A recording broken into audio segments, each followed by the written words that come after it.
I'm Mary Mason, and this is the start of my very first podcast. Yeah, I'm an old lady starting a podcast. How's that for weird?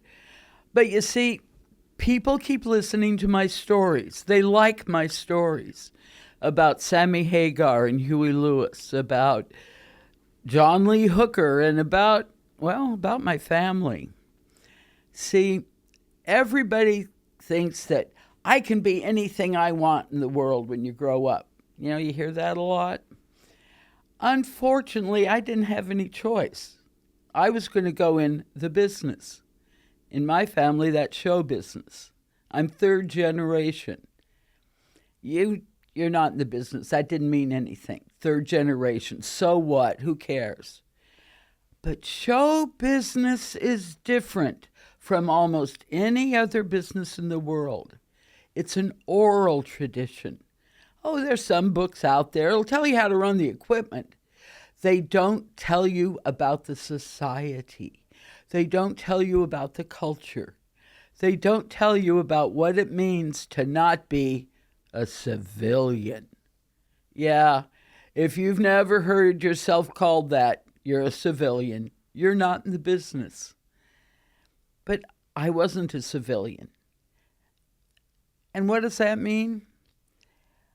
You've probably sat and watched YouTube videos of music acts. Maybe even sat and watched an old concert thing with your parents because they said, come on, you want to watch this. But I watched those, and they were classrooms. I grew up when there were only 3 channels on television, and all 3 of them had shows like the Ed Sullivan Show and the Hollywood Palace, and all of these great acts, the great bands, the great singers, the great actors. They'd show up and they'd do things on these shows. And my family would sit and say, that lighting director got that too red. Look, his cheeks are blooming. She needs to get a new choreographer. She shouldn't be using those dance moves. On and on, every act. Mary, what's wrong with that? Mary, why did you like that? What were you laughing at? What made that joke so funny to you? Or, oh, that routine again. That's something that I thought was hilarious, but for them it was, oh, that routine again. It was a classroom. I didn't know it. I didn't realize it till I grew up, and I was sitting on the other side of a board, and I was having to make them sound the way they wanted to the people behind me. And I knew what it was they wanted, because all those years I heard what was coming out of those speakers, and I had experts telling me what should have been coming out of those speakers instead. Third generation. My grandfather was a vaudevillian. Okay, he was a merchant marine. He was a cowboy on real cattle drives, and then he joined vaudeville. He was Jim Carter, the Irish thrush. He had a tenor voice that was to die for in a 5-octave range.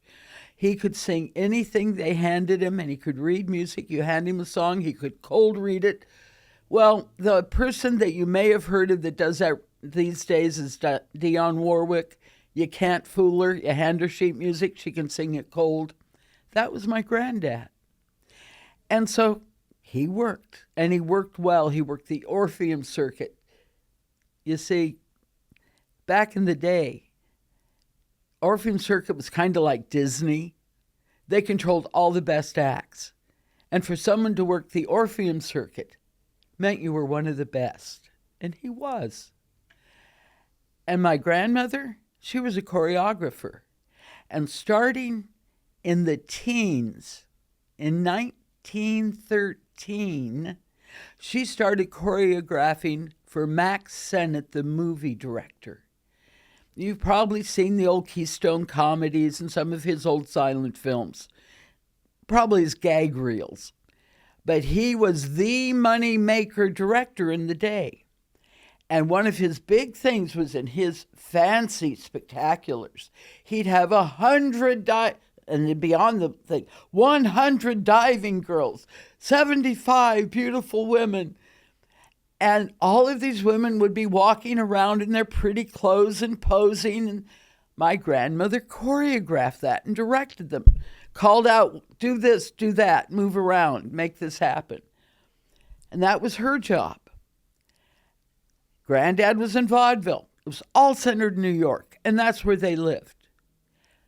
Then came the 20s. And the problem with New York was weather. You get rain, you get snow, 150 days out of the year. However, in California, in Hollywood, as it came to be known, then just known as East LA, you got sun 200 days out of the year. You could film horses and things, and you had country to have giant war scenes in, and the whole industry moved from New York out to California. And so that's what my grandma and granddad did on my mom's side. They moved out to California and kept working in the business and did the smartest thing I've ever heard of. They bought an old ranch, got it for $10 an acre, because the guy just said, "No, I'm tired. I'm giving up ranching." Well, this ranch was way out in the country on Lancashire Road. Now, if you're in LA, you're going, wait a minute. You mean Lancashire Boulevard? That's right down the... Yeah, but then it was Lancashire Road out in the country, out where they filmed all the Westerns. And my granddad stopped running cattle, and instead he built a second bunkhouse, and he rented the bunkhouses out to the extras that were filming all the Westerns, rented corral space to the movie studio for the horses, and paid off the ranch on the money he made renting out the space to the other movies so they could produce the Westerns way out there on Lancashire Road, what is now downtown Hollywood, Lancashire Boulevard. And he sold that land off, an acre here and an acre there, and he sold off the last two to a guy that built a big condo, and he lived in the penthouse rent-free for the rest of his life. I often said you did a lot of things right and a lot of things wrong, but that was the smartest money move my granddad ever made. And in Hollywood, a lot of guys moved out in the 20s and the 30s. So come the 1960s, and I'm a dumb little kid, and I'm staying with Grandma and Grandpa for the summer for a couple weeks, like we always did. And so I get up, and Grandpa's up early. He says, "Come on, Mary, get your clothes on." So I was in my PJs. He says, "Oh, now just grab your robe and shoes." Well, I put on real clothes. "We're going down to Ralph's." "Ralph's supermarket?" Okay. Figured we were picking up something for breakfast, right? Well, Ralph's had a little coffee shop area. And we walk in there, and here's a whole bunch of people Granddad's age. And he says, "Come on, Mary," and we sit down in the coffee shop. And they start telling me stories. See, this is what all the old vaudevillians did, all the old retired dancers and the comedians and some of the girls who'd been showgirls. And they went in Ralph's in the morning. And here I showed up, and I was fresh meat. I'd never heard the stories. They were new to me. I laughed out loud. Sandman Sims, and those of you who know dancers just had your drop. Pick it up off the floor, honey. Yes, that Sandman Sims. Took the salt shaker and put it on the floor, and he did a soft shoe for me and showed me why he was called Sandman, because he sand dances. It goes shh, shh, shh, every move he made. So that was his specialty, Sandman Sims. Dancer, if you see the movie Taps with Sammy Davis Jr. and Gregory Hines, Sandman Sims is in it. He does his dance, his favorite soft shoe in there. It was done in the 70s, about a year before he died. But these old friends of Grandpa's, they did Gallagher and Sheen. Horrible dialect. These days, oh, you can't do that. Oh, ethnic humor. It was hilarious. It was all jokes about an Italian immigrant and an Irish immigrant trying to talk and mispronouncing the English words so that it all made all a mistake. And in the end, they figured out that, oh, and we're all friends. Same routine, different words over and over. they'd made their living out of it for 40 years. And I got to see Gallagher and Sheen routines. I got to see burlesque blackouts. I had strippers teach me how to do the bumps and grinds. Going out to breakfast with my grandfather in the summers. Third generation show business means that. It means that you spent every minute of your life that wasn't in school doing things that were part of the business. You gathered things because they were good props. That's how I thought about my house. Oh, I decorate with... No, you got good props so your house looked right. The movie jargon, stage jargon. I grew up, I didn't know that everybody didn't use tukas, meaning someone's behind. They didn't use mashugada, meaning crazy. They didn't use Yiddish words, but show business people do. And do you know why there's so much Yiddish in show business? Oh, well, you see, back in the 1800s, Jews weren't allowed to be in most businesses. They weren't allowed to own stores that sold things to Gentiles.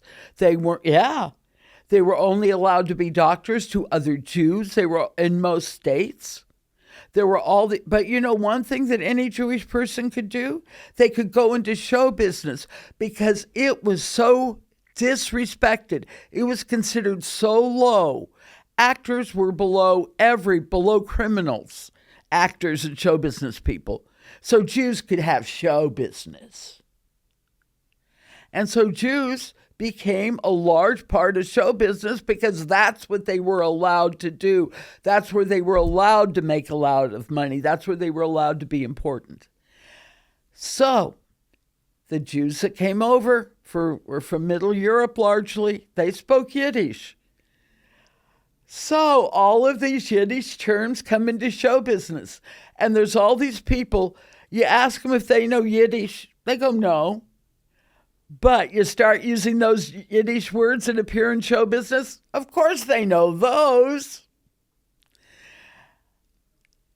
Show business has always been the business of the outcast and the outsider. It was always the business that people got into because you couldn't do anything else. It's an old saying. If there's anything else you can be, oh, honey, go be it. If you don't know whether you want to be in show business or want to be a lawyer, be a lawyer. You can do show business law. Because it's always been this outsider thing. The laws that govern it are weird. The customs that the people follow are different than customs other places. Things that are rude in other places are polite. Let's talk about the first mixing. I had two firsts, let me tell you both real fast. The first one was when I was 12. And I was visiting my second cousin, who was lead trumpet player with Benny Goodman's band. Well, when you're visiting with the cousins, you do whatever the cousins do. And he had a rehearsal. And what you do with the cousins is, all the little cousins, you sit in the back of the rehearsal hall and you're quiet. You can read, you can color, you can even play cards. You just can't be loud because the band's working. Everybody's dads and they're all working. There might 10, 15 of us at any given time, sometimes as much as 20, while the band played. Well, I was sitting there one day and in walked the union sound guy and fell over dead in a faint. He'd been at his brother's wedding. He was on a 3-day drunk, and he walked in, hit the air conditioning. The cold hit him, and he passed out. And so we rolled him in a corner. He was snoring loudly. He obviously was just passed out, needed to sleep it off. Well, Krupa looked at me, because this was third day of rehearsal, right? Pointed at me and said, "She's got ears." I do? What? Yeah, sure. One on each side. He meant that he had been watching, and every time somebody hit a clinker in the band, I'd flinch. Every time somebody got out of time, I'd turn around and look and tell everyone, and then I'd be fine again. I didn't even know I was doing it but he'd seen it from the drum stand. So I got hauled over to the old board. There were 4 mics, 3 hung from the ceiling, and there was 1 on a stand for a vocalist. And this made it louder, and this made it softer, made it could sound right. And he walked away.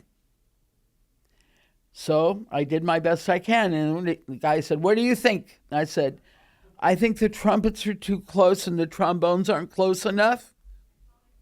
"Yeah, you're probably right. Scoot back. Come on." Like you said, "Okay, let's try that." And I'm like, the band did what I said. I was 12 years old in this band of these Benny Goodman's bands doing what I'm saying. And it sounded better, I thought. So I mixed the end of the day. And occasionally he'd yell at me, "The more of that, why am I?"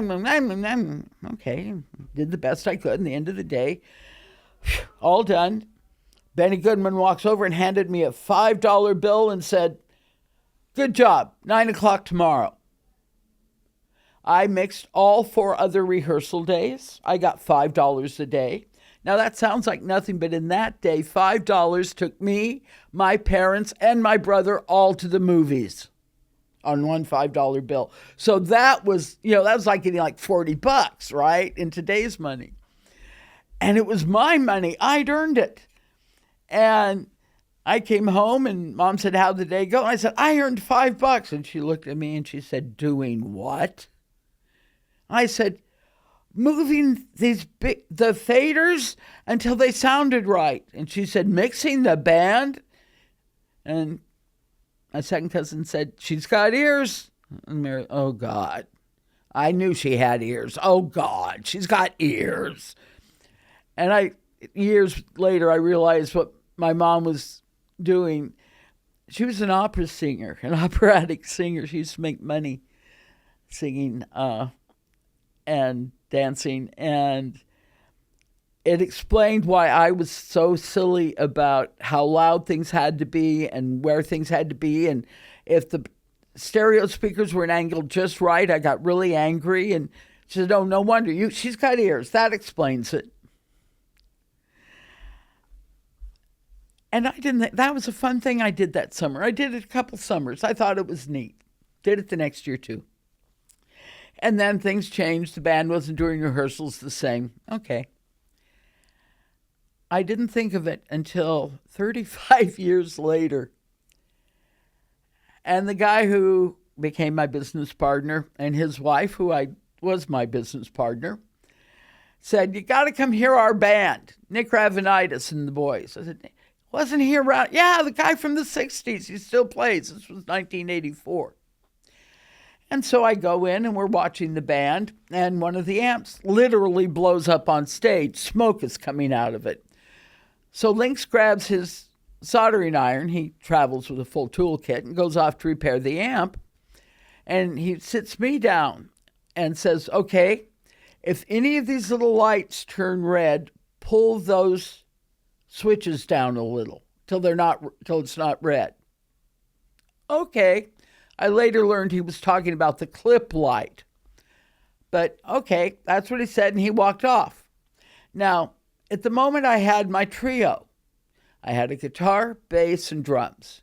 All the mics were set. I had 2 baritones. Everything's fine.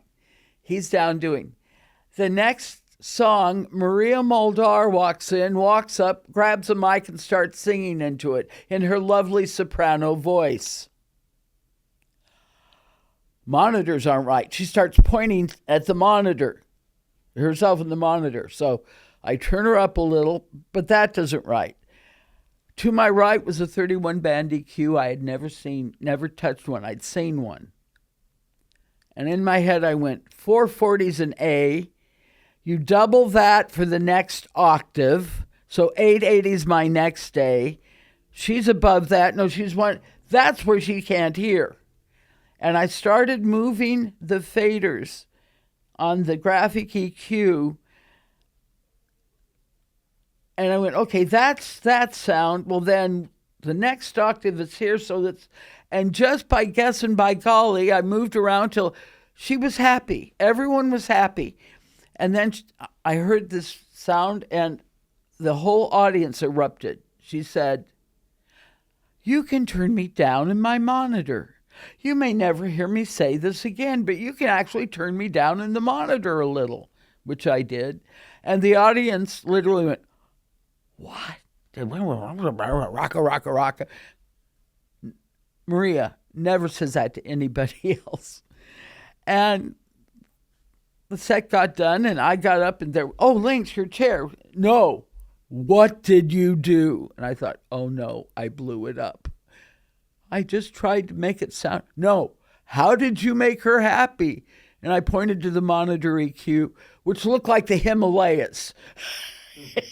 And it's the weirdest EQ you've ever seen. But she's almost deaf.